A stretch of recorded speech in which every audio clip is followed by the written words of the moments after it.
कार्तिक एकादशीच्या निमित्ताने आज होणारी नित्यपूजा मंदिरे समितीचे कार्यकारी अधिकारी आदरणीय श्रीयुत राजेंद्रजी शेळके साहेब हे करणार आहेत व माता रुक्मिणीची नित्यपूजा या मंदिरे समितीचे व्यवस्थापक आदरणीय श्री मनोजजी श्रोत्री साहेब हे करणार आहेत। नित्यपूजेचा हा वेश आहे, यामध्ये देवाचा अंगारका आहे, देवाचं सवळं आहे,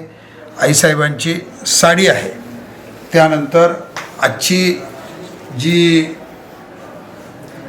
शासकीय महापूजा आहे ती शासकीय महापूजा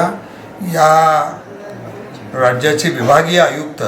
आदरणीय डॉक्टर श्री चंद्रकांतजी पुरकुंडवार हे करणार आहेत, सपत्नीक करणार आहेत। त्या निमित्ताने आज श्री विठ्ठलास हे अंगारका आहे,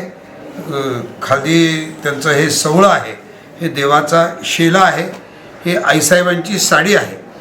ही मानाच्या वारकऱ्यांची मानाची शॉल आहे, त्यानंतर व मानाच्या वारकऱ्यांच्या मंडळींना ही मंदिरे समितीच्या वतीनं ही देणारी साडी आहे व सत्कारास श्री विठ्ठल व रुक्मिणी मातेची मूर्ती देण्यात येणार आहे।